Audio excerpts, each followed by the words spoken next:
Here's one of the greatest things to develop in your lifetime, and that's influence.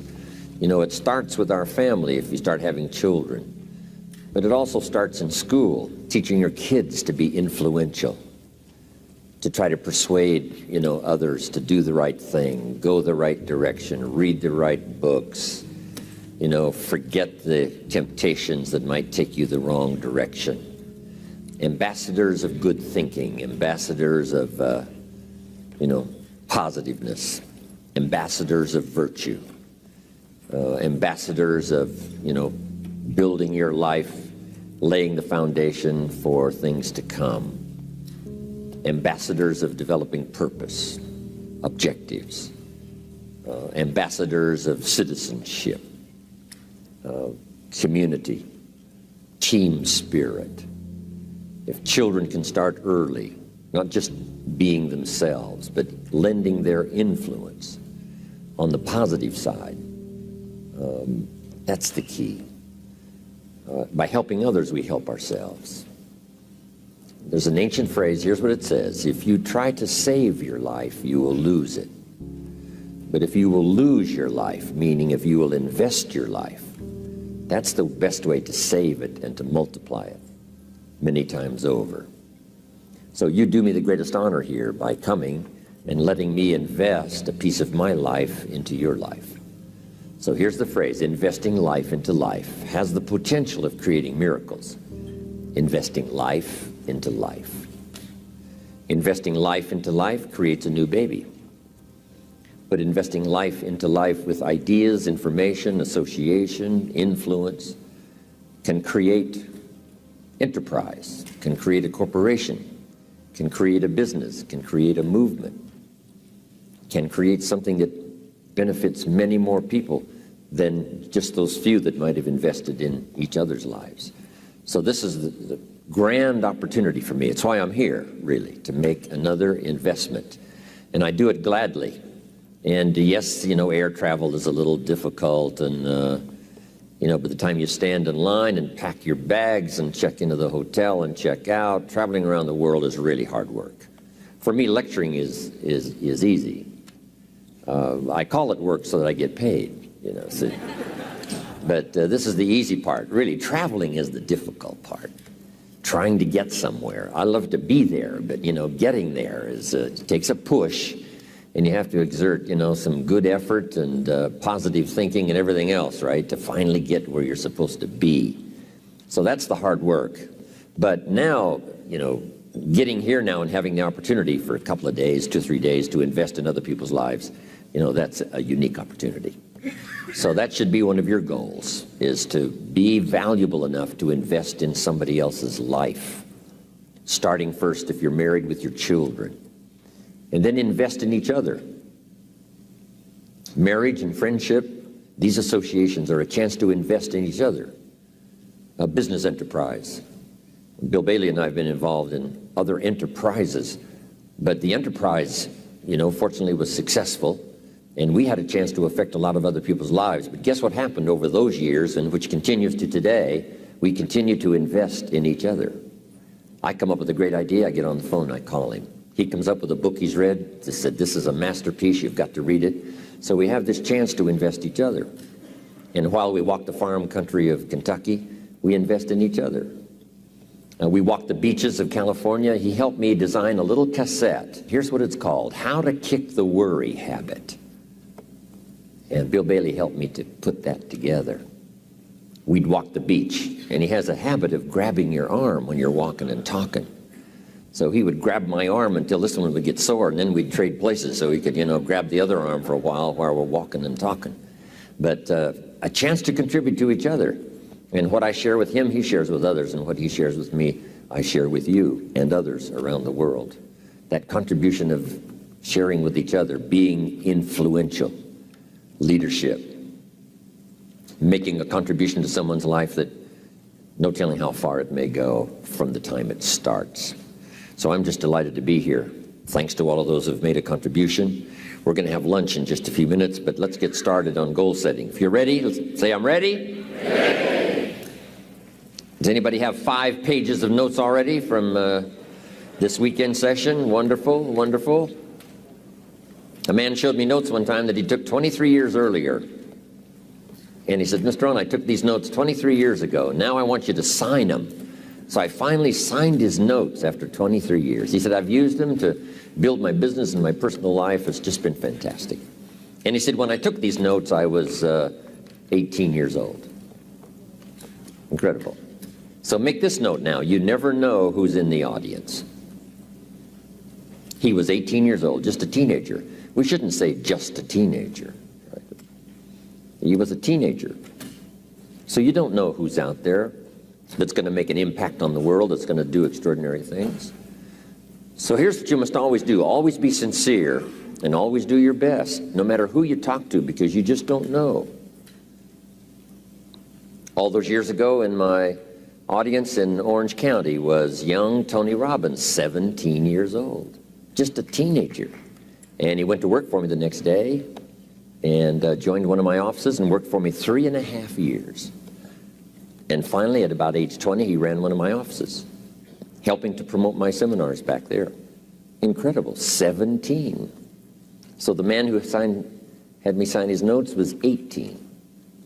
About the same time I met Tony, I was doing a seminar in Los Angeles, and in my audience was a young man, 19 years old. His name was Mark Hughes. And Mark Hughes started an incredible company called Herbalife. But these were teenagers now. Mark Hughes, 19, Tony Robbins, 17, the man whose notes I signed, 18. So it's incredible. You just don't know who's there ready or when the timing is right. And I've just hoped that this weekend was the right time for you. So it's a chance to never be the same again after this weekend, only by choice. You know, by choice you can still go do the same old things. But if this weekend has touched you by what you've heard, the communication from several voices, it's been important. So jot this down. It takes more than one voice to help us to see, help us to think, help us to make decisions, help us to evaluate. It takes a variety of personalities, messages, points of view, the weight of experience. If it comes from several sources, it can be just incredibly valuable when you sum total it. And I'm just happy to be part of this sum total of good voices for the weekend. Okay, let's talk about setting goals. When I first met Earl Schoaf, not long after we had met each other, he asked me, Mr. Rohn, maybe here's one of the best ways I can help you. He said, let me see your current list of goals and let's go over them and talk about them. He said, I've got the experience. And he said, let's do it. And I said to him, I don't have a list. He said, wow, you don't have a list of your goals? I said, no. He said, well, if you don't have a list of your goals, he said, I can guess your bank balance within a few $100s, which he did. And I thought, isn't that something? Then I said to him, you mean if I had a list of goals, it would change my bank balance? He said, drastically. So that got my attention. And all those years ago, I learned how to set goals. And so we want to talk about that today. And we're just going to get started before lunch, and we're going to finish after lunch when we come back. But now let's make these notes now on setting goals. The promise of the future is an awesome force. We look back for experience, but we have to look forward now for inspiration. And what gives us inspiration to get up in the morning and do our job, learn skills, develop all that we can possibly be, is the promise of the future. And it can be so powerful that it can overwhelm any adversary you might have, any difficulties you might have. Here's a key phrase: reasons make the difference in how your life works out.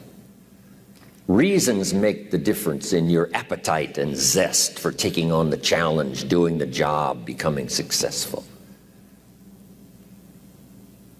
Mr. Schoaf said, if you have enough reasons, you can do the most incredible things. You can get through the most difficult day. You can overcome the most unbelievable challenges if you have enough reasons. And so he said to me, If you haven't got a list of your goals, Mr. Rohn, it's probably because you don't have enough reasons. He said, I'm sure since I've met you, you have enough intelligence. And he said, you have enough good health. And he said, you have, you know, all of those things working for you. But here's what you must work on now is to have enough reasons. Looking into the future, developing reasons. Okay. So now make these notes. We're primarily affected by 5 things. Number 1 is the environment, the political environment, the social environment, the physical environment. Whatever surrounds us affects us. The city, the country, the countryside, the village, the office, the people.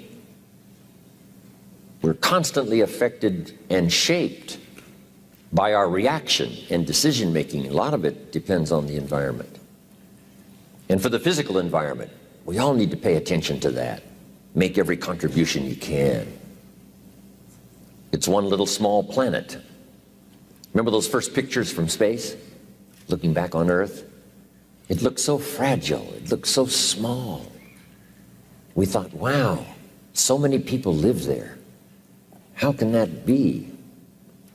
We must take care of it. It's, you know, right now, it's the only planet we got. Do everything we can. My mama taught me those little things, right? Pick up, don't leave your trash. You know, if you, a little thing like, I remember I got a toothpick once at the cafe, and I took the little cellophane off the toothpick and I just dropped it on the floor. Mama said, no, no, you wouldn't do that at home. I thought, wow. She said, just put it in your pocket. And then when you get home, you put it in the trash. And somebody said, well, what difference does that make? You know, the little cellophane on the toothpick. Here's what makes the difference, the habit. And the habit makes the difference primarily for you. Now, yes, it makes a contribution, and a little small contribution by not leaving trash. But here's what it does mostly.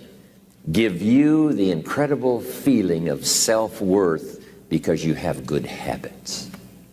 That's the deal. The habit of turning out the lights when you're finished with your hotel room. You leave the hotel room, turn out the lights. It just makes a small contribution, but what if everybody did it? I'm telling you, the energy requirements would be less. You say, well, the hotel gets the benefit. Hey, it doesn't matter to you who gets the benefit. Guess what's the greatest benefit?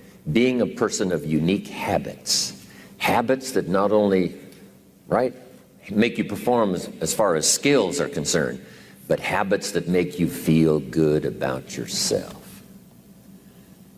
And then sometimes we get the question, why do it? And I got the best answer to that. Why not do it?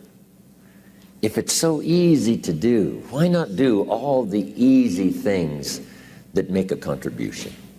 And who knows what the total contribution could be if we all did it. But even if everybody doesn't, if you do it, and if I do it, it just makes us better human beings.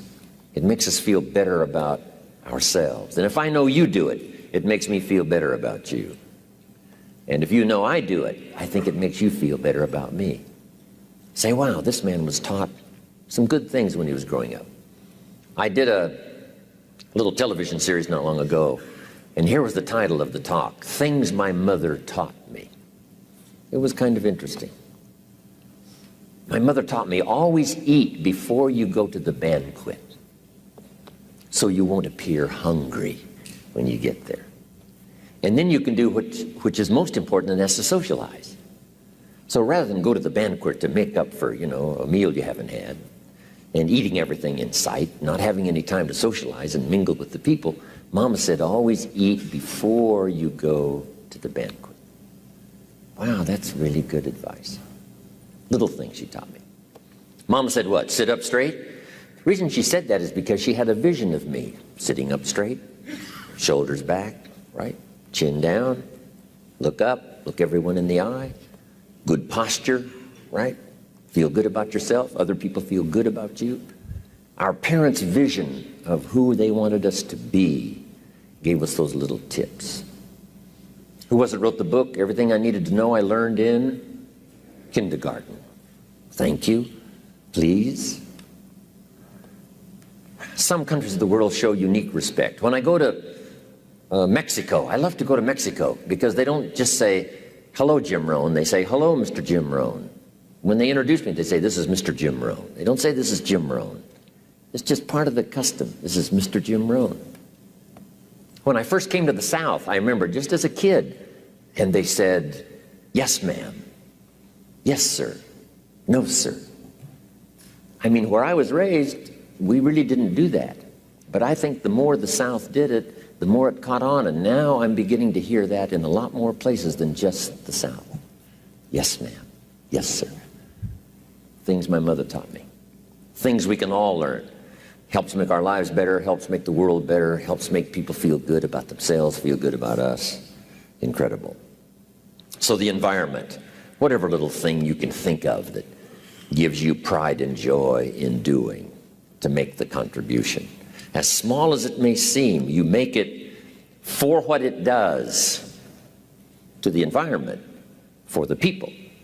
But here's the biggest reason, for what it does for you.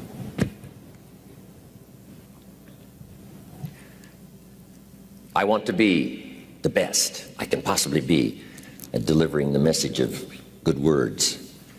So we keep working on our skills to be the best we possibly can. Now let me get back now to setting goals. First, we're affected by the environment. Next, we're affected by events. Some events affect us all. Some affect the world regionally, nationally, or by the state or by the community. But some events affect us all.